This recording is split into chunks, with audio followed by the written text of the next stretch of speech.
के पड़ोस में नाटो की परमाणु ड्रिल।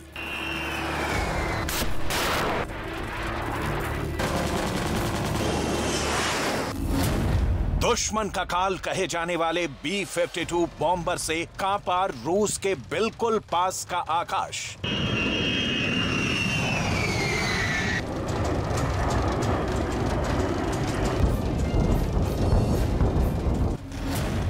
क्या यूक्रेन वॉर अब डायरेक्ट नाटो वर्सेस रूस होगी? युद्ध की कानफोड़ू आवाजों से यूक्रेन कराह रहा है और दुनिया चीख रही है।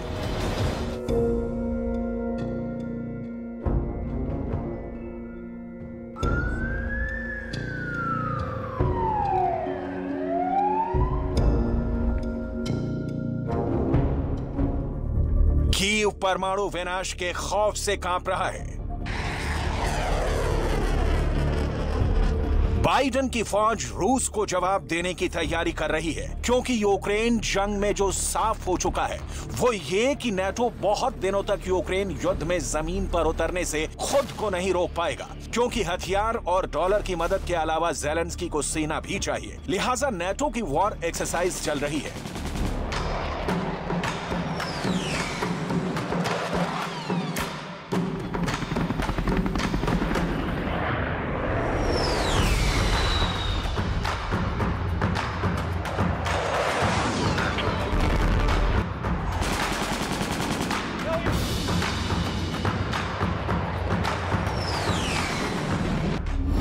क्या नाटो के सैनिक यूक्रेन की जमीन पर जंग लड़ेंगे?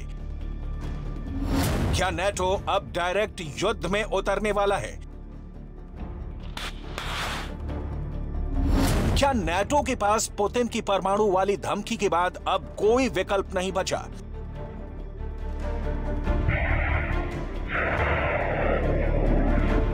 क्या नाटो यूक्रेन के बहाने सिर्फ पुतिन ही नहीं, चीन को भी मैसेज देना चाहता है कि वो पुतिन को मदद देने से बाज आए?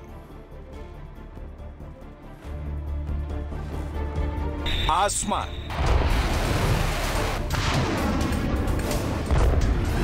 जमीन,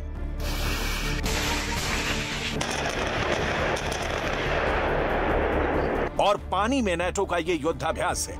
नाम है स्टेडफास्ट नून। नाटो को इस वॉर एक्सरसाइज की जरूरत क्यों पड़ गई, इसकी डिटेल आगे बताएंगे। पहले इस मिलिट्री ड्रिल की डिटेल जान लीजिए। दुनिया का काल समझे जाने वाले B-52 बॉम्बर को भी इस ड्रिल का हिस्सा बनाया गया है। हिरोशिमा और नागासाकी पर परमाणु हमले के लिए भी इसी सीरीज के बॉम्बर B-29 का इस्तेमाल किया गया था। इन परमाणु हमलों की वजह से आज भी हिरोशिमा और नागासाकी में कई तरह की बीमारियां फैलती रहती हैं। नाटो के मुताबिक स्टीडफास्ट नून में यूएस एयरफोर्स के B-52 बॉम्बर भी शामिल हैं। नॉर्थ डकोटा के मिनोट एयरबेस से दुश्मनों के दिलों को दहलाने के लिए लंबी उड़ान भर रहे हैं। वहीं बेल्जियम के क्रेन ब्रोगेल एयरबेस से एडवांस F-16 विनाशकारी मिसाइल से लैस होकर ड्रिल का हिस्सा बना है।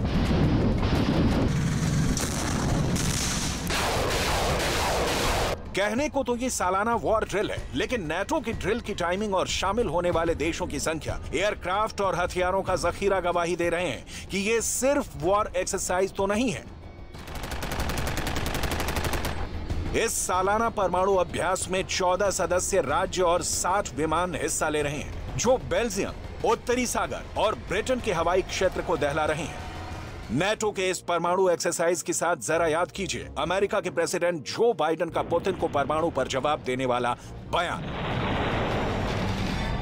No matter what else is happening in the world, the United States is ready to pursue critical arms control measures. A nuclear war cannot be won and must never be fought. ये NATO है जिसके दम पर president Zelensky Kyiv में बैठे अब भी महफूज हैं। ये नाटो है जिसकी ताकत को चैलेंज करने का मतलब है तीसरा विश्व युद्ध। ये नाटो है जो संयुक्त राष्ट्र संघ में अपनी शक्ति रखता है। ये नाटो है यूक्रेन तक इसके फैलाव की आशंका का ही नतीजा है। यूक्रेन झुलस रहा है, पुतिन की नींद उड़ी हुई है और दुनिया की सांसें थमी हैं कि ये खून खराबा कब बंद होगा।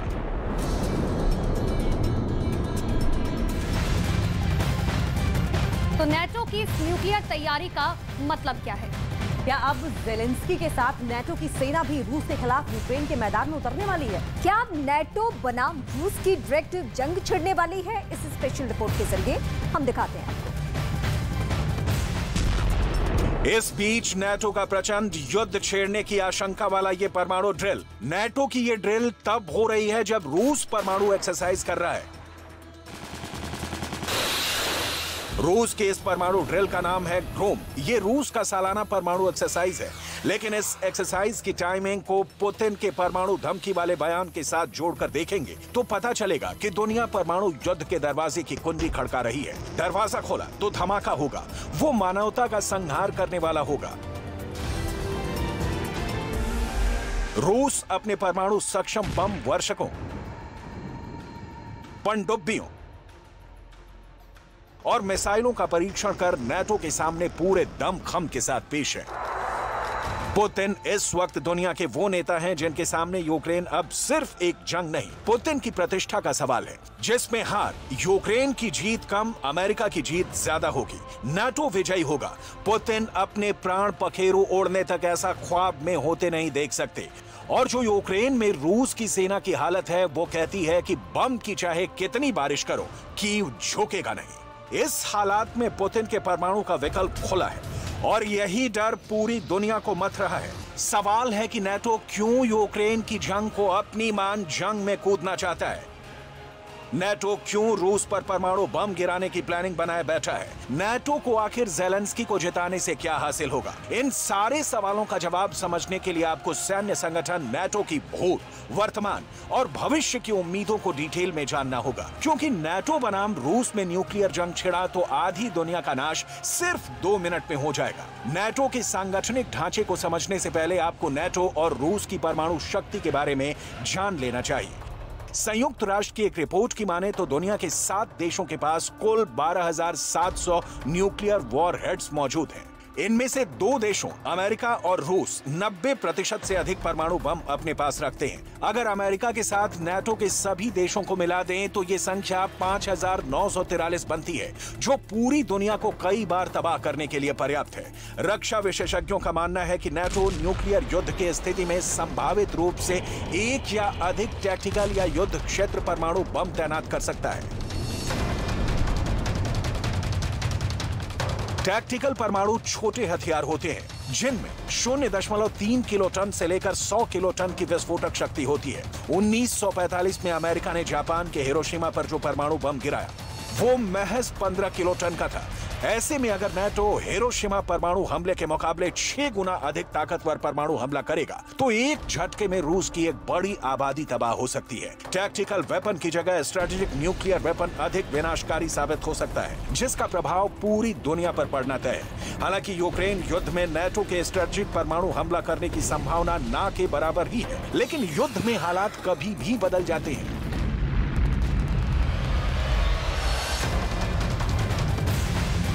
और अगर ऐसे में नेटो और रूस में परमाणु युद्ध होता है तो न सिर्फ रूस और यूरोप बल्कि पूरी दुनिया के लिए विनाशकारी साबित होगा और तीसरे विश्व युद्ध की ओर दुनिया को धकेल देगा।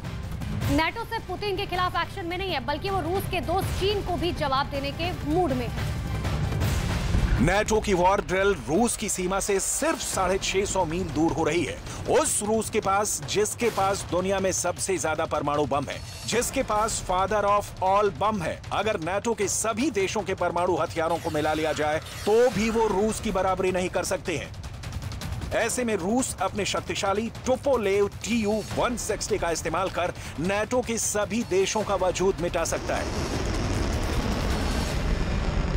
यूएन की रिपोर्ट के मुताबिक विश्व भर में रूस के पास सबसे अधिक 5,977 परमाणु बम उसके सैन्य ठिकानों में मौजूद हैं। इतने परमाणु बमों की मदद से पुतिन सैकड़ों बार पृथ्वी को तबाह कर सकते हैं। फेडरेशन ऑफ अमेरिकन साइंटिस्ट के मुताबिक इन वॉरहेड्स में से अकेले 1100 से अधिक इंटरकॉन्टिनेंटल बैलिस्टिक मिसाइल हैं, जो रूस से बैठे ही दुनिया के हर कोने तक भेजी जा सकती हैं। यूक्रेन को समुद्र में भी एक के बाद एक परमाणु हमले देखने को मिल सकते हैं। रूस की नौसेना ने सबमरीन से परमाणु हमले करने के लिए अपने बेड़े में 800 बैलिस्टिक मिसाइल को सजा रखा है। ऐसे में अगर नाटो और रूस में परमाणु युद्ध होता है तो न सिर्फ रूस और यूरोप बल्कि पूरी दुनिया के लिए विनाशकारी साबित होगा, जो तीसरे विश्व युद्ध की ओर दुनिया को धकेल देगा। नाटो सिर्फ पुतिन के खिलाफ एक्शन में नहीं है, बल्कि वो रूस के दोस्त चीन को भी जवाब देने के मूड में है। नाटो का अंदरूनी आकलन ये है कि चीन रूस की राजनीतिक मदद कर रहा है, साथ ही प्रचार अभियान में भी रूस का साथ दे रहा है। नाटो के अंदर ये राय है कि अगर चीन ने रूस को वित्तीय और सैनिक मदद भी दी तो फिर यूक्रेन युद्ध का दायरा काफी फैल जाएगा। नाटो की राय है कि चीन के उदय से दुनिया की सुरक्षा का मानचित्र बदल गया है। यही वजह है कि नाटो अपने को पहले से ज्यादा मजबूत साबित करने के लिए दुनिया का चौधरी बना घूम रहा है। दुनिया में करीब जहां भी युद्ध है उसमें एक पार्टी नाटो है। नाटो यानी उत्तर अटलांटिक संधि संगठन उत्तरी अमेरिका और यूरोप का एक साझा राजनीतिक और सैन्य संगठन है। इसकी स्थापना साल 1949 में की गई थी। द्वितीय विश्व युद्ध के बाद बने इस संगठन का उस वक्त पहला और सबसे बड़ा मकसद था सोवियत संघ के बढ़ते दायरे को सीमित करना। इसके अलावा अमेरिका ने इसे यूरोप में राष्ट्रवादी विचारों को पनपने से रोकने के लिए भी इस्तेमाल किया। अमेरिका के नेतृत्व में नाटो लगातार बढ़ रहा है। 1949 में जब नाटो बना तो इसके 12 संस्थापक देश थे: America, Britain, Belgium, Canada, Denmark, France, Iceland, Italy, Luxembourg, Netherlands, Norway और पुर्तगाल। बाद में शीत युद्ध से कुछ समय पहले स्पेन, पश्चिम जर्मनी, टर्की और यूनान ने इसकी सदस्यता ले ली। शीत युद्ध के समाप्त होने के बाद हंगरी, पोलैंड और चेक गणराज्य देशों को भी नाटो की सदस्यता दी गई। फिलहाल नाटो के 30 सदस्य देश हैं, जिनमें अब Romania, Croatia, Albania, Estonia, Lithuania, Latvia, Montenegro, Poland, Romania, Slovakia, Slovenia भी शामिल है। रूस और यूक्रेन के बीच बढ़े तनाव के पीछे एक वजह नाटो भी है। यूक्रेन की नाटो का सदस्य बनने की इच्छा है। रूस के 2 और पड़ोसी फिनलैंड और स्वीडन ने भी नाटो की सदस्यता के लिए फॉर्म भरा है। ऐसा होने का मतलब है कि रूस की सीमा तक नाटो सेनाओं की अस्थायी मौजूदगी। कभी सोवियत संघ का हिस्सा रहे यूक्रेन का नाटो सदस्य बन जाना रूस शासन को नहीं सुहाता। नाटो की शक्ति का विस्तार का मतलब है रूस और चीन जैसे महाशक्तिशाली बनने या बने रहने की चाहत वाली ताकत के खिलाफ विस्तार। अमेरिका यूरोप के अपने सदस्य देशों के साथ मिलकर दुनिया पर अपना एक तरह से आधिपत्य कायम रखना चाहता है, और इस राह में सबसे बड़ा रोड़ा रूस और चीन है। यही वजह है कि नाटो ने अपनी पहुंच बढ़ाने के लिए कई देशों के साथ संबंध स्थापित किए हैं। अल्जीरिया, मिस्र, इजराइल, जॉर्डन, मॉरिटानिया, मोरक्को और ट्यूनीशिया नाटो के सहयोगी हैं। दक्षिण एशिया में पाकिस्तान और अफगानिस्तान में भी नाटो की भूमिका रही है, और इस नाटो का सीधा सामना है अब व्लादिमीर पुतिन से, जिन्होंने यूक्रेन पर हमला किया है और नाटो हमले का जवाब दे रहा है। अब तक ज़ेलेंस्की को हथियार और डॉलर भेजकर, जिसका नतीजा है कि बात न्यूक्लियर बम गिराने की हो रही है।